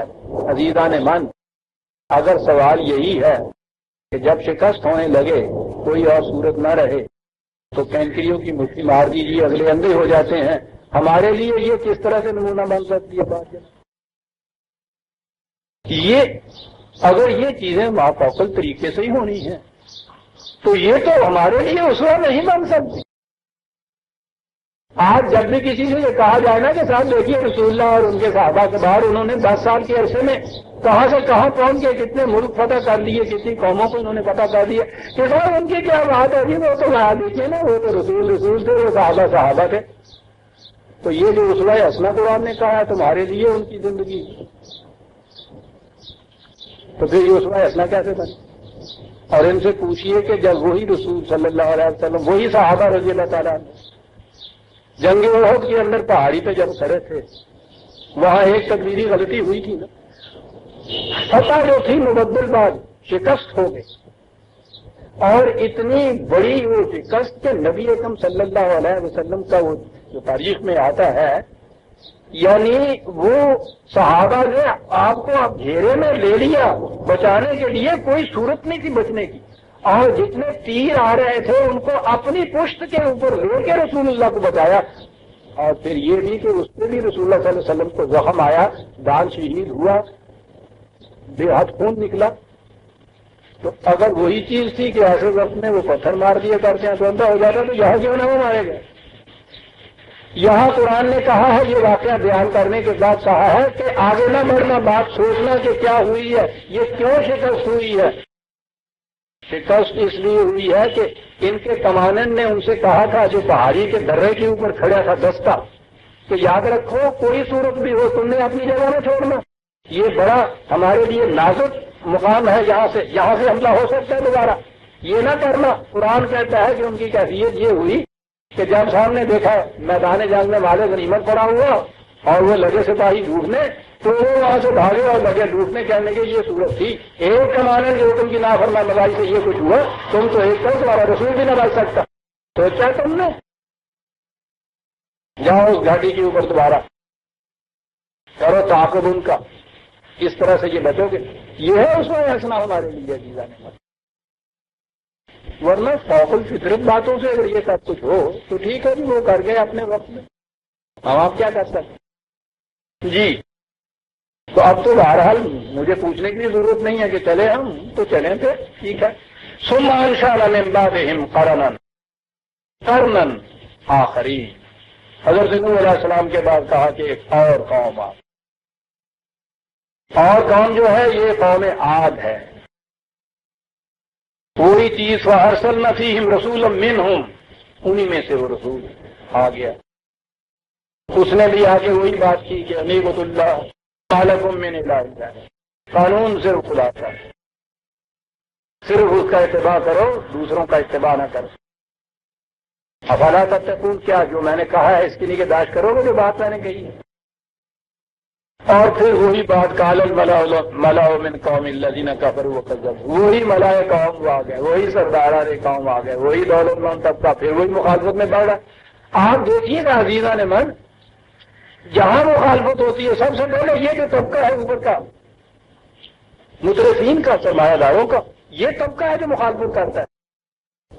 ورنہ مذہب کی مخالفت کا سوال بہرحال کسی پنڈت نو کسی مولوی نو کرنا چاہیے تھا. یہ تو چیز قرآن نے کہی ہے کہ جہاں ان کو شکست ہوتی ہے وہاں یہ مذہب پرست طبقے کو آگے کر دیتے ہیں. فرعون کو جب شکست ہوئی حضرت موسیٰ کے ہاتھ میں تو اس نے کہا کہ صاحب آج یہ مذاکرے برتر مہلت مانگتا ہوں, کچھ وقت کے بعد یہاں پھر ہم انتظام کریں گے.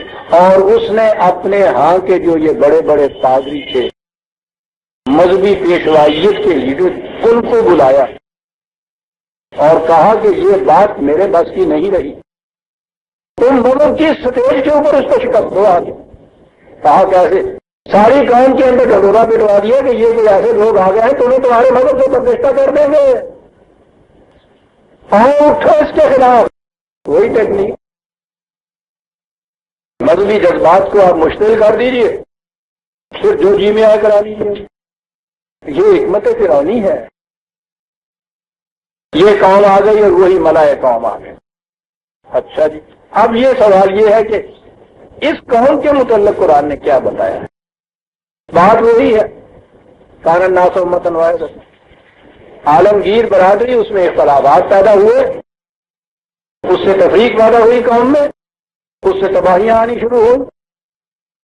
نبی آیا اور اس نے آگے کہا کہ یہ تفریق ختم کرو.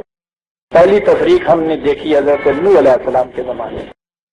یہ دوسری قوم آپ دیکھیے عزیزان من, اس کا تذکرہ سورہ الشعراء میں 26ویں سورہ. پہلے قرآن ان کا تعارف کراتا ہے. یہ قوم تاریخ بھی بتاتی ہے بڑی مرفع الحال اس دور کی, اس دور کی بڑی مہذب بھی تھی.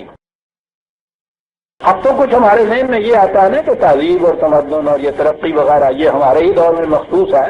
نہیں, وہ پرانی قوموں کے یہ جو اب ایکسکیویشن خدائیاں افراد آ رہے ہیں ان سے یہ نظر آتا ہے کہ یہ بات نہیں کہ یہ قومیں اتنی جاہل تھی, اتنی بلند تھی, ان قوموں کے اندر بڑا تمدن. قرآن تعارف کرا رہا ہے قوم عاد کا, آپ کا جو حضرت نوح علیہ السلام کے سکسیسر میں, یعنی اس قوم کے بعد یہ قوم ہے جس کا ذکر ہے. یمن کے اندر یہ قوم شروع تھی اور وہاں سے یہ چلی ہوئی قوم شام تک چلی جاتی تھی اس کی سلطنت. ان کہا یہ ہے کہ تم دیکھو تو صحیح کتنی آسائش کی زندگی, کتنی فراوانیاں ہیں تمہارے پاس. امدکم بانعام و بنین و جنات و عیون, اس دور میں یہی چیزیں تھیں زیادہ سے زیادہ.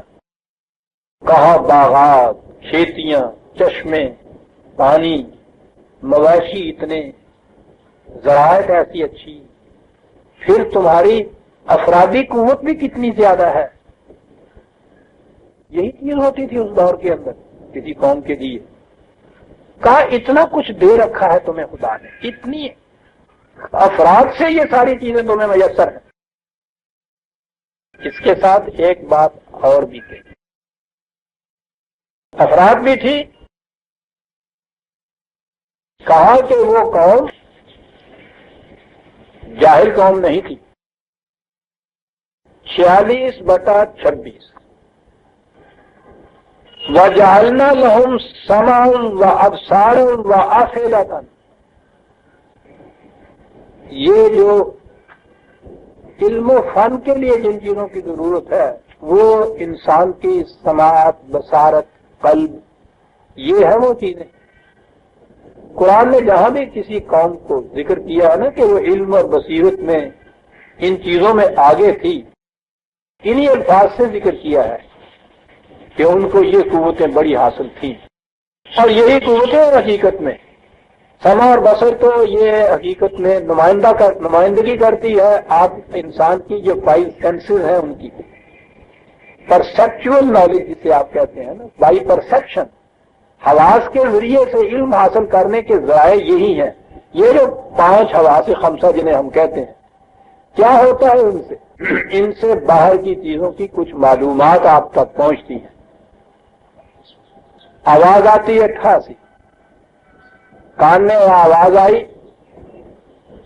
اب وہ آواز جو ہے وہ تو ایک پٹاخے کی سی آواز ہے، یہ آواز کیا کرتی ہے؟ یہ آواز ہمارا جو ذہن ہے، سوچنے والی جو اندر قوت ہے اس تک پہنچ، اور ہم آپ تو شاید اتنا ہی فرق کر سکیں کہ صاحب بندوق کی آواز ہے، یہ اس فن کو جاننے والے تو یہ بھی بتا سکتے ہیں کہ اسٹین گن کی ہے یا وہ ہے، وہ جو چھوٹی بندوق ہے اس کی ہے، بڑی کی ہے۔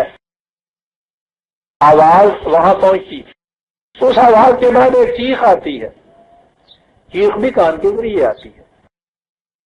یہ چیزیں انسان کے ذہن تک پہنچتی ہیں اور ہمارا ذہن یہ کہتا ہے کہ اوہو یہ تو ہمارے بچے کی چیخ نظر آتی ہے۔ اسے کہتے ہیں مائنڈ، فؤاد، ذہن، اندر فیصلہ کرنے کی ایک طاقت ہوتی ہے۔ بس یہ چیزیں ہیں جو قرآن کہتا ہے کہ جس قوم کو یہ حاصل ہوں اور وہ ان سے صحیح کام لے، وہ اس مادی کائنات کو مسخر کرتی چلی جاتی ہے۔ اس قوم کے متعلق کہا کہ انہیں یہ کچھ حاصل تھا اور اس لیے وہ انہی چشموں سے، اسی زمین سے، انہی باغات سے، انہی کھیتیوں سے اتنی بڑی ترقی انہوں نے حاصل کر لی ہوئی تھی کہ وہ پھیلی ہوئی تھی وہ قوم جتنی تھی۔ وہ کانوں مستبصرین، بڑی عجیب چیز ہے۔ 29/38 دانا و بینا قوم تھی، آنکھیں رکھتی تھی، دیکھتی بھالتی تھی ہر چیز کو۔ اب دیکھیں کن الفاظ میں قرآن ان کا تعارف کرا رہا ہے۔ پھر اس کے متعلق بتایا یہ وہی 26/129 وَتَتَّخِذُونَ مَصَانِعَ لَعَلَّكُمْ تَخْلُدُونَ، کہا کہ وہ اس قسم کے محلات بنایا کرتے تھے، ایسے پختہ قلعے بنایا کرتے تھے جیسے قیامت تک انہوں نے ہی رہنا ہے بسر ایک پتا، اتنے مضبوط قلعے بنایا کرتے تھے۔ قلعے ہی نہیں بناتے تھے، ایک بات اور بھی کہی ہے اور اس میں پھر ہمارے لیے یہ چیز آ گئی، کہا کہ اتبنون بکل علیٍ آیۃ تابسون، پہاڑیوں کی چوٹیوں کے اوپر یادگاریں قائم کیا کرتے، بڑی بڑی یادگاریں قائم کیا کرتے تھے۔ ایک لفظ عزیزہ نے من، کہانی بیان ہو رہی ہے قوم عاد کی، کہا جا رہا ہے ہم سے، کہا تمہیں پتا ہے کہ روپیہ خرچ کیا کرتے تھے، بنایا کرتے تھے، ایسے ہی یادگار بنایا کرتے تھے کہ جس کا کوئی فائدہ کچھ نہ ہو انسانوں۔ اب اپنی ہوس جو تھی شوق کی اس کو پورا کرنے کے لیے یہ لاٹھیں کھڑی کرتے ہیں، یادگاریں بناتی ہیں، بے فائدہ، انسانیت کو اس کا کوئی فائدہ نہیں ہے۔ لاٹ کھڑی کر دی جناب اس کے اوپر اتنے کروڑ روپے، اس کا اگر اسپتال بنا دیا جائے تو۔ اب پہلی چیز اس کے اندر یہ آئی، قرآن نے کہا یہ ہے وَيَنْقَصُ فِي الْأَرْضِ مَا يَنْفَعُ النَّاسَ، یاد رکھو یہ مٹی اور پتھر کی یہ یادگاریں جو ہے جو تم کہتے تھے تخلدون، کہ ہمیشہ ہمیشہ کے لیے ہم رہیں گے، ہمارا نام رہے گا، مٹی اور پتھر کی یادگاروں سے نہیں رہتا. یم کو سفید ارد ما یم کا ناس، وہ چیز جو نہ انسانی کے لیے منفعت بخش ہے وہ یادگار ہمیشہ رہا کرتی. تو پہلی چیز تو ان کی ذہنیت یہ بتائی کہ وہ یہ کیا کرتی تھی سب. اب آئی وہ بات کہ وہ تفریق کیسی تھی معاشرے کے اندر، وہ کیا نظام تھا اس قوم کا. وہ 46/25 میں یہ بات کہی ہے. ایک لفظ میں بات کہہ جاتا ہے قرآن عزیزہ نے مان کہا کہ وہ تمہیں بتائے تباہ کیوں ہوئی، وہ قوم المجرمین تھی. اب ہمارے یہاں مجرم جو ہے اس کا تو لفظ ہی کچھ اور ہی ہمارے یہاں ہو گیا نا. یہ جرائم پیشہ جس کو ہم کہتے ہیں، مجرم کہتے ہیں عدالت کی روح سے، وہ خواہ کیپ ٹو دی لیفٹ اور رائٹ والا ہی جرم کیوں نہ ہو. وہ جرم ہمارے یہاں ذہن میں کچھ آ گئی ہے. اس قانون کی خلاف ورزی کے لیے جو بات کی جائے وہ جرم ہے. ٹھیک ہے، قانون کی خلاف ورزی ہے، لیکن یہ تو عربوں کی زبان ہے. یہ تو اس زبان کے اندر یہ قرآن آیا ہے. اس سے پوچھو کہ زبان عربی کی زبان میں جرم کسے کہتے تھے، مجرم کسے کہتے تھے. وہ دوسروں کے ہاں کے درخت کے پھل کی شاخ کو کاٹ کے اپنے ہاں لے آنا. جربا کے معنی یہ ہوتے تھے. بھیڑوں کے اون کو مون کے لے جانے والا. بات ساری کہہ گیا جی. ایکسپلائٹیشن کے لیے کوئی اور جامع لفظ بھی ہو سکتا ہے. مونڈ لینے والا، دوسروں کے ہاں کے پھل کے درخت کو کاٹ کے اپنے ہاں لے آنے والا. یہ جرم ہے عزیزان نے. پھیلاتے جائیے اس کی تفصیل کو پھر اور دیکھتے چلے جائیے کہ پھر جرائم کسے کہتے ہیں. اور جب اس نے کہا کہ وہ قوم المجرمین تھی تو معنی کیا تھے اس کے؟ قوم المجرمین. یہ جرم تو اتنا پھیلا ہوا ہے آج دنیا کے اندر عزیزان نے مان کہ امت بر امت دیگر طرف دانا ہی کہا آنکھ حاصل برا. آج کی سیاست یہ ہے کہ کھیتی بوئے کوئی کاٹ کے کوئی دیتا ہے. کھیت کسی کا کرنے والے کسی کے جاتے. یہ ہے جرائم جسے کہا یہ تھی اس کی کیفیت اس قوم کی. کرتے کیا تھی؟ اب یہ جو چیز ہے کہ دوسرے کے ہاں کی کھیتی، دوسروں کے ہاں کی فصل، دوسرے کی محنت، اس کو ایکسپلائٹ کرنا جو ہے کون کر سکتا ہے؟ دو لفظ عذاب کہتا کیفیت ان کی یہ سی. وَإِذَا بَطَشْتُمْ جَبَّارِينَ 26/103. ضعیفوں کمزوروں کے اوپر ہاتھ ڈالتے تھے، ایسا ہاتھ ڈالتے تھے کہ ہڈیاں توڑ کے رکھ دیتے. دیکھتے ہیں قوم کے جرائم کیا گنائے جا رہے ہیں، کیوں نبی آ رہا ہے ان کی طرف.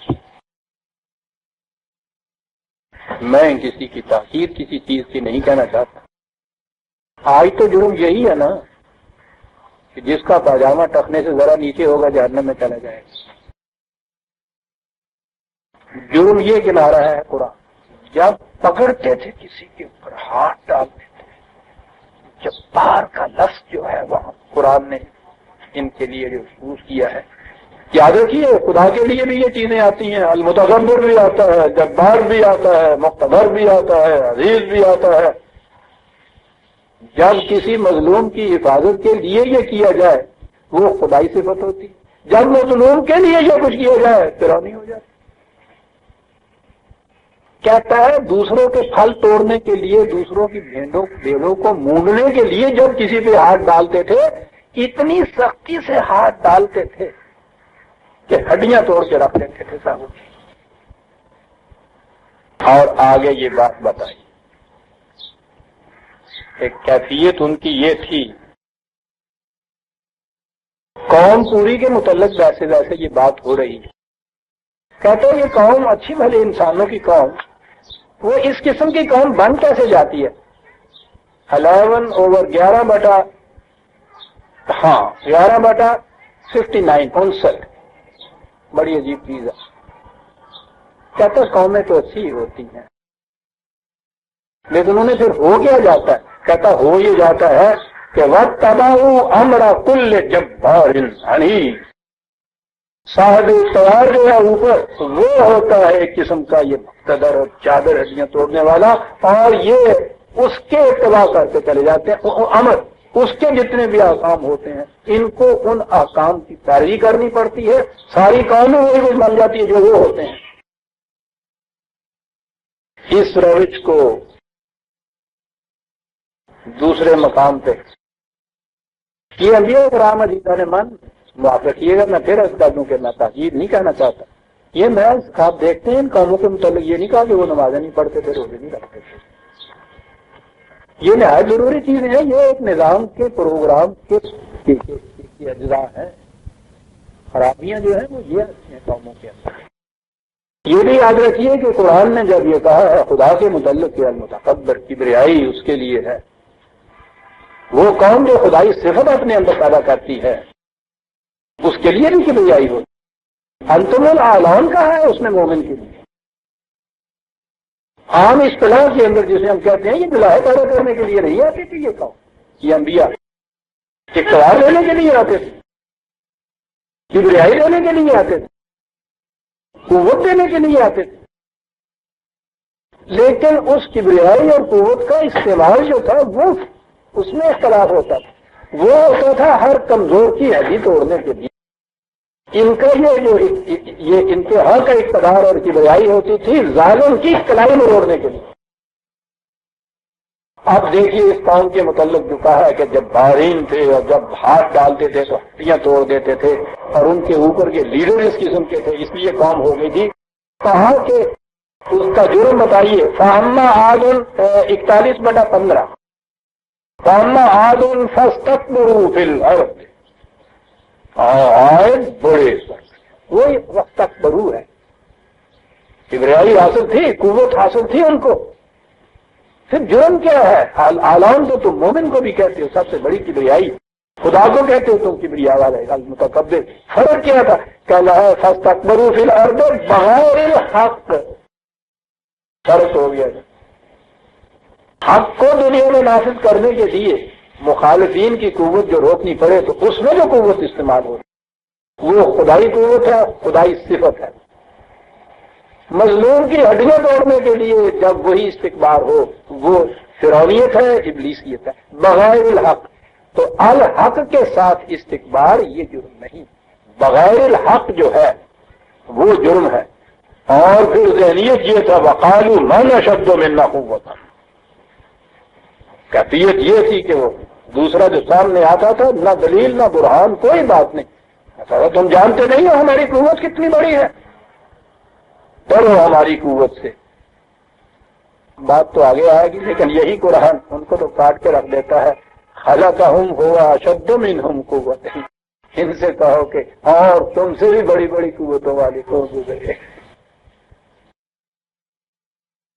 قرآن جلدی سے آ جاتا ہے، میں نے نہیں، ہم جلدی سے آ جاتے ہیں درمیان کی کڑیاں چھوڑ کے۔ یہ نبی آیا، بہت کچھ اس نے ان کو بتانے کے لیے بڑی محنت کی، جان لڑا دی، بڑا مشفق ہوتا ہے نبی جو ہے، اس کا دل کھڑتا ہے دوسروں کی تباہی کے اوپر، لیکن جو خودکشی پہ تلا ہوا ہی ہو اس کو بچا کون سکتا ہے؟ ہوا کیا؟ قرآن نے ابھی بھی کہا تھا نا کہ ان کو سمع اور بصیرت، سماعت اور بصارت اور فواد اور شعور اور عقل اور فکر یہ سب کچھ حاصل تھا، لیکن کہا کہ یہ جو ان کے ہاں کا غلط نظام تھا اس نظام کے انجام میں جب تباہی آئی اس قوم کی تو اس وقت فما اغنى عنهم سمعهم ولا ابصارهم ولا افئدتهم من شيء اذ كانوا يجحدون بآيات الله وحاق بهم ما كانوا به يستهزئون۔ جب ان کی غلط کوششوں کا انجام اور نتائج تخریب کی صورت میں سامنے آئے اور تباہیاں عمر کے آ گئیں، بڑی عقل مند قوم تھی، بڑی علم والی قوم تھی، بڑی ہنر والی قوم تھی، ان کی سمع اور بصارت اور قلب کسی کام نہ آیا ان کے صاحب۔ غلط نظام کا انجام جو ہے یہ نہیں کہ قوم جاہل ہوتی ہے اس کو تباہ کرتا ہے، قوم تو عقل و فکر کی بلندیوں میں پہنچی ہوئی ہوتی ہے اس کو بھی تباہ کر کے رکھتا ہے۔ کہا کہ یہ چیزیں کچھ کام نہ لے سکی، ماغنا کچھ کام نہ دے سکی جب انہوں نے صحیح نظام کی مخالفت کی، غلط نظام کے بھروسے پہ دنیا پہ کمزوروں پہ ضعیفوں پہ زندگی تنگ کر دی۔ تو اس کے بعد جس چیز کا وہ مذاق اڑایا کرتے تھے نا، ان غریبوں کا ضعیفوں کا، انہیں نے ان کو آ کے دبوچ لیا اور ایسا دبوچا۔ دوسری جگہ ہے، یہ تھا جی 46/26، اور دوسری جگہ ہے ایک لفظ میں بات کہہ دی 7/72 میں ہے یہ بات۔ ہاں، وَقَطَعْنَا دَابِرَ الَّذِينَ كَذَّبُوا بِآيَاتِنَا وَمَا كَانُوا مُؤْمِنِينَ، وہ قوم کے جو صحیح قوانین خداوندی کی تکذیب کیا کرتی تھی، لفظ بتایا ہوا، اس کی جڑ کٹ کے۔ اور دوسری جگہ ہے کہ پھر ان کی کہانیاں اور داستانیں ہی باقی رہ گئی، قوم ختم ہو گئی۔ اب یہ دوسری چیز ہمارے سامنے عزیزان من آ گئی۔ دوسرا نبی آتا ہے، اور وہ دوسرا نبی جو ہے وہ اس تفریق کو مٹانے کے لیے آتا ہے، کمزور اور طاقتور۔ یہ ایک تفریق ہے۔ وہ کمزور خود کچھ پیدائشی کمزور نہیں ہوتے، پہلے ان کو کمزور کیا جاتا ہے، اور کمزور ہونے کے بعد پھر وہ یہ دو طبقے ہو جاتے ہیں۔ اوپر کا طبقہ صاحب اقتدار، صاحب قوت، وہاں صرف دولت کی بات، یہاں قوت کی بات ساتھ ہے۔